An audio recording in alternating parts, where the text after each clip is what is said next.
m'appelle Antoine Cardinal Kambanda. Je suis archevêque de Kigali depuis 2018 et j'ai fait mes études de théologie, notamment la théologie morale à Rome. J'ai été professeur de morale spéciale dans la théologie avant de devenir évêque. Éminence cardinal Antoine, vous venez de prendre part aux assises, n'est-ce pas, de la fondation organisée par la Fondation internationale Religion et Société à l'Université catholique d'Afrique centrale au Cameroun à Yaoundé. Alors, il ressort de ce thème quelque chose de très profond. Est-ce que vous pouvez nous signifier ici la symbolique, n'est-ce pas, de cette thématique? Merci beaucoup. Ça fait plusieurs années que cette fondation évolue.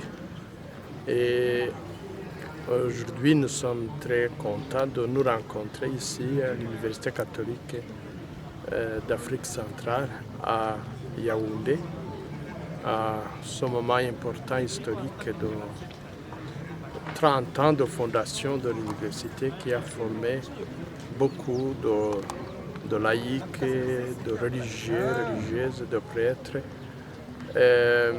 Sur le thème l'école en Afrique, émergence de l'éducation à la paix et à l'environnement, question de méthode.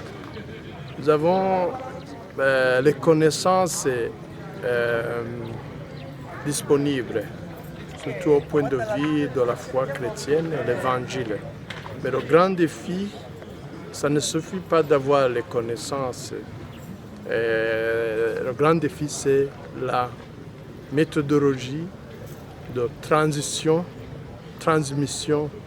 de ce message, de ces connaissances, de façon que ça aide la personne à grandir. L'éducation, c'est aider les personnes à devenir des personnes avec leurs dons et leurs connaissances, de construire la société de demain, surtout l'édification à la paix. Une personne est née avec des dons, des talents.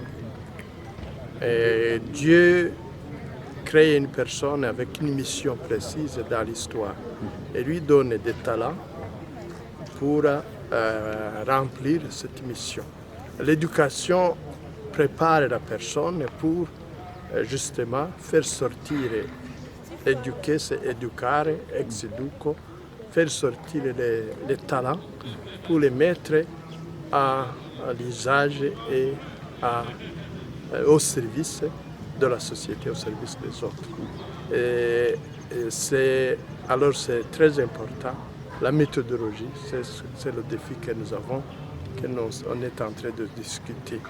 Et puis ça touche un point fondamental de la paix, éducation à la paix.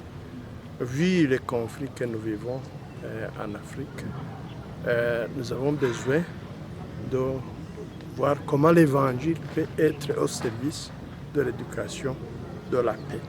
La paix avec nous-mêmes, la paix avec Dieu, la paix avec les autres et la paix avec l'environnement. Parce qu'on fait tant de violence aussi à l'environnement.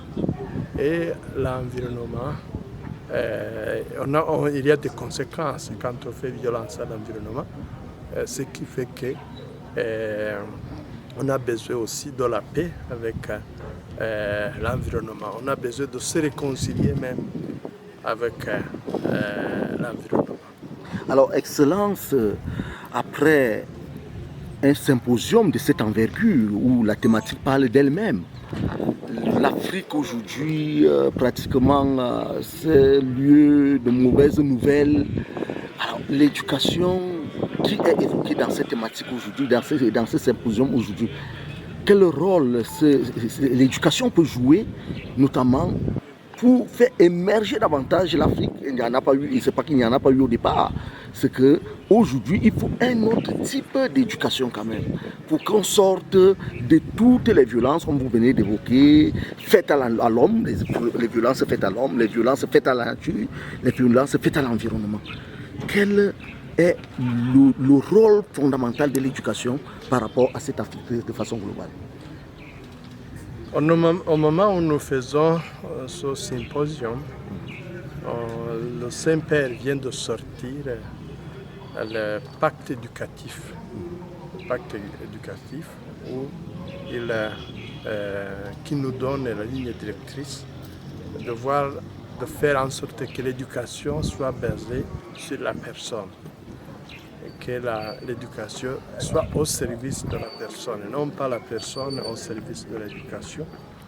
Et la personne soit le centre de l'éducation, notamment pour la paix et même l'environnement.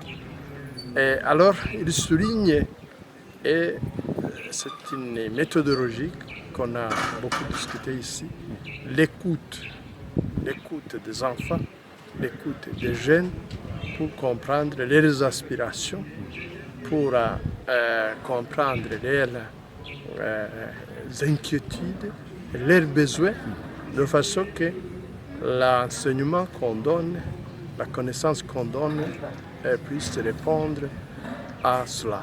Et ça correspond aussi, c'est en harmonie avec la synode sur la synodalité ou sur l'église synodale. L'écoute est fondamentale. Et puis, l'éducation qui correspond à la vie, à la réalité de la vie. À la réalité de la vie. Parce que les connaissances théoriques qui ne répondent pas aux besoins des défis et des problèmes de la vie, de développement, des maladies, de faim, d'environnement justement. Et il faut les études. Et les jeunes ont des talents et la capacité, une fois ils sont orientés, dirigés vers cela. Excellence, infiniment merci. Merci à vous.